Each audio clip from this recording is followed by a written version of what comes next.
2 balls and a strike to count on Taylor. Reyes fires, swing and a drive, deep left field. It's his way back. Welcome on, Chris Taylor. What's up, everybody? Welcome into DodgerHeads, presented by DodgerBlue.com. My name is Jeff Spiegel, joined today by Matt Moreno. Looking ahead to the Dodgers' 2-game set against the Twins. As we record, both of these games scheduled to go off. I know there's some weather concerns in Minnesota and sort of some weird timing stuff going on. But the Dodgers head to Minnesota, of course, coming off of a rough opening weekend against the Rockies. They lose 2 of 3 there, but they had to face a Twins team that lost 2 of 3 themselves against the Mariners in their first 3 games. A Twins team whose over-under total this year was just 81.5, so basically a right down the middle 500 baseball team. And I think the headline for me, Matt, when I look, is some interesting pitching matchups in this one. On Tuesday, the Dodgers send Andrew Heaney to the mound against Chris Archer. And then on Wednesday, we get Clayton Kershaw versus old friend Chris Paddack, formerly of the Padres, recently of the Twins. Let's start with that Tuesday game. It's just a funny matchup. You look through kind of like the 4th game of the season and you realize how little depth there is in starting pitching in the league. You know, you're looking through and you don't know who most of these guys are.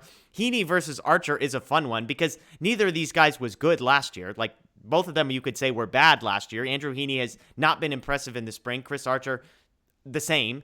And yet both guys you recognize. So we know about Heaney's struggles this spring. Archer coming off of a 4.66 ERA last season, a 5.19 ERA in 2020. You look ahead to Wednesday, you've got Kershaw versus Paddack. That's a 10 a.m. game, by the way. So shout out to West Coast folks having to get up early. But Paddack, we know him from the Padres, 5.07 ERA last season. Kershaw has looked good this spring, 3.09 ERA. So Dodgers versus Twins on the pitching side. We'll get to the hitting. On the pitching side, what jumps out to you about those 4 names? I think, well, with Heaney and Archer, frankly, Archer was somebody who I thought maybe the Dodgers would take a chance on because obviously there's the ties to Andrew Friedman, and he was still out there as a free agent sort of late into the offseason. Obviously, the lockout impacted that.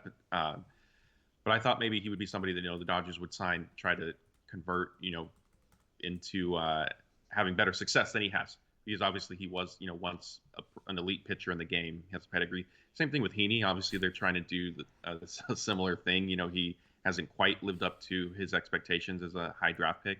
So I think that's an intriguing matchup. But obviously, for me, and I think probably a lot of people, the focus is Wednesday, which hopefully we get that game in because it would be Kershaw's first start. And, we talked about it in some of our other recordings. It was a little odd that they held him out of the opening series in Colorado.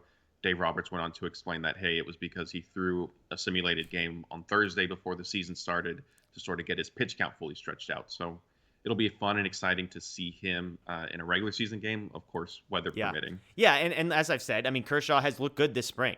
I think Dodger pitching has been – we talk about Heaney, who's been terrible this spring, and Clayton Kershaw, 3.09 ERA. I think he has 4 appearances, something like 12 innings. Obviously, we don't know how that simulated game went on Thursday. I joked, by the way, that I think he just didn't want to pitch at Coors Field and said, hey, Dave, I'm going to throw a simulated game so that you can't possibly pitch me at Coors Field. But it's nice to know that he's getting close to stretched out. Maybe we can get 5, maybe even 6 innings from Kershaw, depending on what the pitch count looks like. On the other side of things is the offense, and we'll look at the Twins here because the Twins do have some pretty fascinating names across their lineup. They got Carlos Correa and Byron Buxton as sort of their 2 elite guys. We're talking about 2 guys who are MVP candidates, which is pretty impressive for a team to have. They've got some other names you'll recognize: Miguel Sano, Gary Sanchez, Gio Urshela, Alex Kirilloff, Max Kepler as well.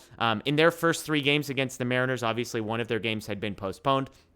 They scored 14 runs in those 3 games. They allowed 10 runs, losing 2 of 3 to Seattle. So on that side, you can expect that there's going to be some offense. I think Buxton had 2 home runs on Sunday in the same game. And so there's going to be some offense there from Minnesota. How are you feeling about the Dodger offense coming off of that Rockies series? Do you have reason to believe that as quick of a turnaround as a day off on Monday and Tuesday, we'd start to see some runs here?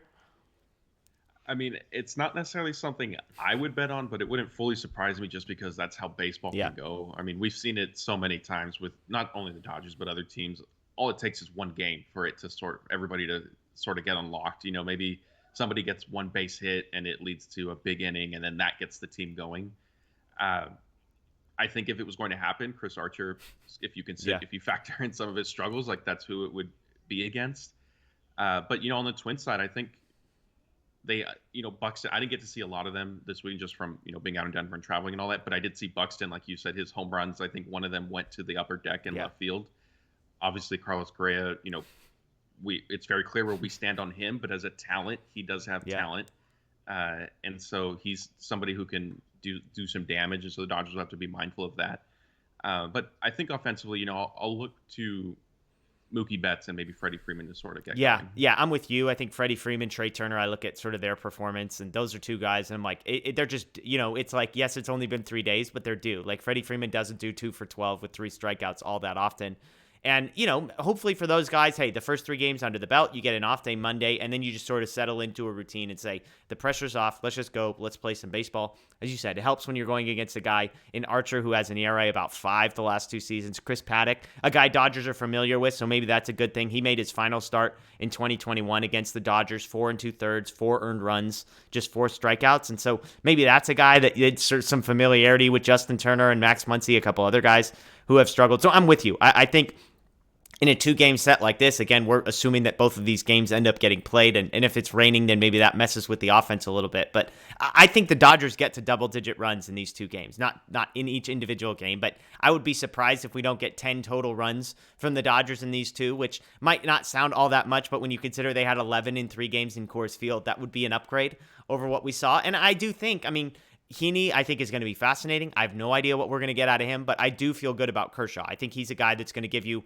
5 innings, 2 earned runs, 6 innings, 3 earned runs, something like that. The bullpen has been really good, and we haven't even seen some of those guys like Alex Vesia yet come out there. So I think the Dodger bullpen will be good enough. I think Kershaw will be good enough. I think the offense will be good enough. Andrew Heaney, kind of the question mark for me. So we'll get you out of here on this, Matt. 2 games against Minnesota. You and I are not doing well in our predictions category so far, as we predicted wins Saturday and Sunday after opening day. We're 0 for 2. We need to redeem ourselves here. A 2-game set with Minnesota. You predicting a sweep? I am going a sweep. I think the Dodgers will get back on track. And like I said, a lot of that, too, is just baseball has a funny way of sort of evening itself out. The Dodgers easily could have won 2 of 3, maybe even swept it if a couple things went their way. So I think they'll get it done at Target. Okay, I'm gonna hedge my bets a little and say they win 1 and they lose 1. The first game worries me a little bit. I just think with Heaney, it's like I'd love to believe he's just going to turn it on now that it's regular season and not spring training. I just think he's a guy the Dodgers had hoped to unlock something. Well, the lockout meant they didn't get to work with him. So if there was something to unlock, they've only had him for 4 or 5 weeks. Might take some time there. So I think the Dodgers struggle in the first game. I think that's back and forth. I've always been high on Archer, and maybe that's a mistake on my part. Maybe I should look at the numbers and say he's not very good. But I think the Dodgers lose Tuesday. I think they come out and they win really comfortably on Wednesday to soothe the fears of some Dodger fans that are panicked after a 1-3 start. So that's my prediction. Let us know what you think below. 2 games in Minnesota. How many do you have the Dodgers winning? Matt says 2. I say 1. We appreciate you joining us. As always, check out DodgerBlue.com, DodgerBlue1958 on social media for the latest. Subscribe, ring the notification bell on YouTube. And if you're checking this out via podcast, please subscribe, rate, and review. That's all greatly helpful. And of course, our other important announcement.